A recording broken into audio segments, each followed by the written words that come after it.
Hi families, welcome to a short informational video on 3 online resources that your student can continue to work on through Thanksgiving break and through Christmas break, and it's great for snow days too, in order to keep the success going that we're having in class and to make sure that they continue to grow even when they're not in school.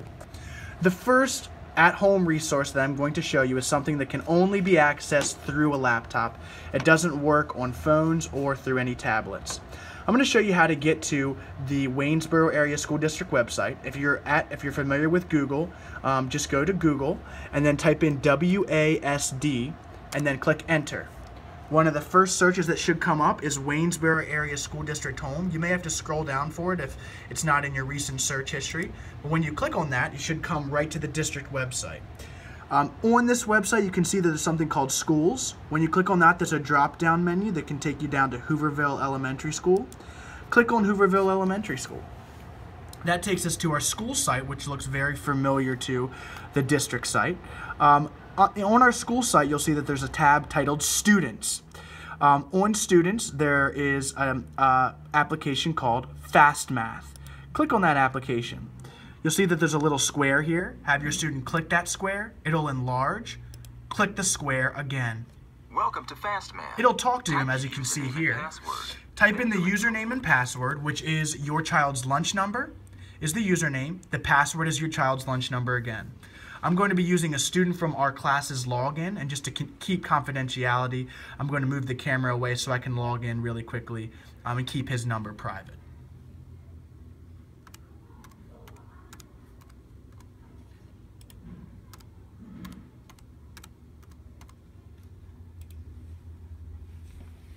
Okay, I just logged in as one of our students. You'll see here that this is the dashboard. It has a lot of information for you as a parent, but also for the student on the progress that they're making. The students should be very familiar with this. They do it 3 times a week. You always click go in the bottom, and it'll give them a dashboard and a bunch of lessons. In order to complete the lessons, they need to make sure that they do a lesson for the day, they do 1 game, and then they click exit. Once they click exit and they have completed a lesson for the day, the screen will look like this because this student has already completed their lesson for the day. Are you sure you want to quit? If the words say, are you sure you want to quit? You haven't completed your lesson for the day, then you know that your child has not completed the lesson and the software won't register them as completing a lesson. Make sure when they click exit that you see this alert or they have not completed the lesson and it will not register. They should be familiar with how to do this, and you can go ahead and let them work on this on their own. It doesn't require any guidance. So it's a great tool for them to do if they're bored, or if they're asking to do something, or they want to just log on because they like doing it in class as well. That's Fast Math. Okay. The next application I'm going to show you is a reading tool that is actually on our class website. So again, if I type in WASD into Google, one of the first things that comes up is the home page. So I click the district home page. I go to schools, all the way down to Hooverville Elementary School. Now that I'm on our school page, it's going to be a little bit different. I go to meet our staff.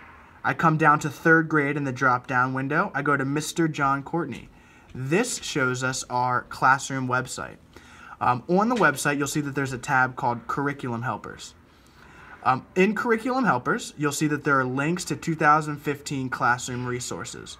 Go ahead and click that classroom resource, and you'll see that there's a whole list of resources, many of which we already use, including Class Dojo and how we'll be communicating this year. There's also a really cool math games link at the bottom.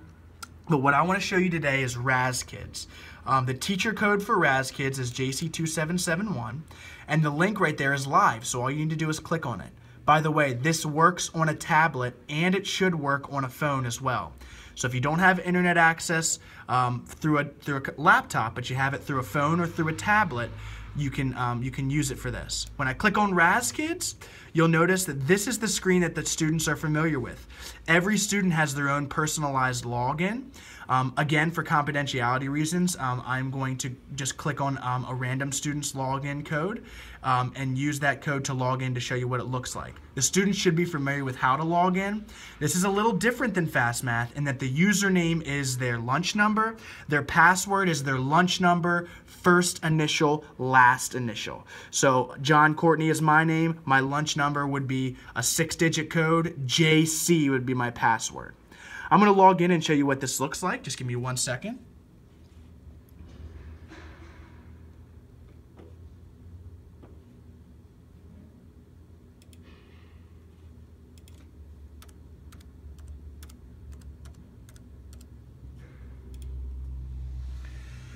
So you'll see that this is the dashboard. Book room and reading assignment both are the same thing, so it doesn't matter which one you click. I'm going to click on reading assignment, and it takes you up, and you can actually see that this student is working towards one level, a level N to a level O. You earn points by first clicking this. When you click it, it'll open up the book, and it'll actually read the book. I'm going to turn it up here. It'll read the book to you. This is a book on Gandhi. When I click next, you can see here that students follow along as the text is highlighted and read to them. Okay? At any time, if you want to go back to an assignment, you can click back on the assignment, and it'll take you back to the page. The second time that you read through it, the students need to read it. It does not read it to them. And any time that they're reading through, you can see that a blue word is highlighted there, and you can click on it, and they can listen to that word or add it to a word journal if they're not sure how to say that word. Or they can click on that word and highlight it if they think that it's important. So the first time it's read to them, the second time they read it, making sure that we're showing them that close readers read things more than one time to really understand a book and a text. The third time they do something called a quiz, where they take 10 questions on the first 2 reads, and if they get them all right, they've passed that book, they've worked up towards the next level, and they can do a whole list of books here that's all available online for them. So that's a great reading resource, in addition to them reading 15 minutes every night through regular paper books that they have at home and through their regular reading assignment. The students really like to do this, so if it's something that they want to do, encourage them to log on and to spend some time doing it. It's a great way to progress and to keep practicing as we come up here on these holiday breaks.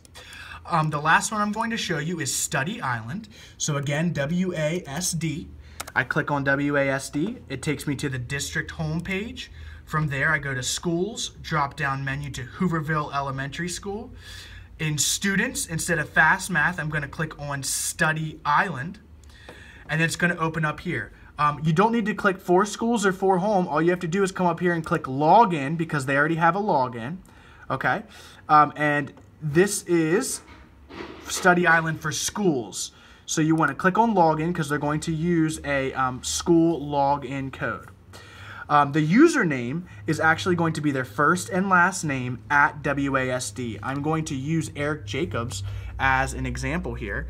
So his username is ERICJACOBS shift at WASD. That's his username. His password, which I'm going to keep confidential because you won't be able to see it because of the way the password's structured, is going to be his lunch number. It's a 6-digit number. When you click Submit, you should see what Eric sees, and that is that I've set up a class page for us. If you click this green arrow, it drops down and it says, Thanksgiving and Christmas break reading activities, go Mr. C's class. And Thanksgiving and Christmas break math activities. Go Mr. C's class. There are 12 reading activities and 10 math activities that your child can complete. I made sure to select activities that we have been working on in class, so it's not new to them.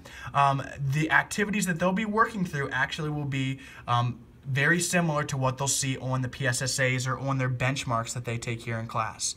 I'm just going to click on a reading activity to show you as an example.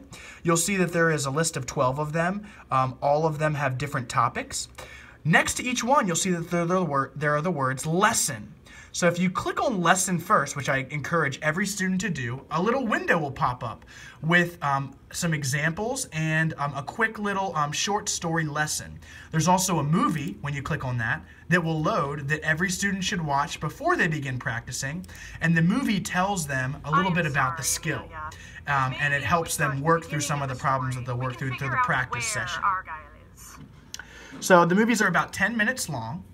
And then after you're done with that, you can click on the actual practice session, which is the words themselves. This is recounting stories. There's a practice mode, then there's a game mode. You'll notice that I set it up so that they can only access the game mode for that skill if they've reached 85% in that subject. When you click on practice mode, you'll notice the number of questions are 10. You can adjust it up or down, but I would recommend keeping it at 10. When you click next, what will happen is there will be a reading passage that pops up. So they'll read, and then they will either drag and drop or pick A, B, C, or D. But basically, they will work through the session that they practiced through the lesson. You can help them with this because this is increasingly difficult, especially with the Study Island PSSA format. You're allowed to help them work through the problems as long as you're not just telling them the answers. Each time they work through the problems and they earn a 70 or higher, they will get something called a blue ribbon. It'll be a blue ribbon showed up next to the skill, and that means that they have completed that skill. If they work through all activities, they can go in and log in and play games during game mode and continue to practice, or they can practice either Fast Math or Raz Kids too. But that is available there for them to complete. I want to thank you for taking the time to watch this video of different activities that your child can complete throughout the Thanksgiving and Christmas break. None of these activities are required, but they are a great resource for you to use to make sure that they can keep completing and working through activities and growing as a student. I love working with all of you families as a partner and making sure that we can make your child successful in this big step 3rd grade year. Thank you so much. And if you have any questions, please feel free to message me on Dojo. And if you would like a private, personalized, motivational video for your student to motivate them over the break, message me and I can make that happen as well. Thanks so much for watching. Take care.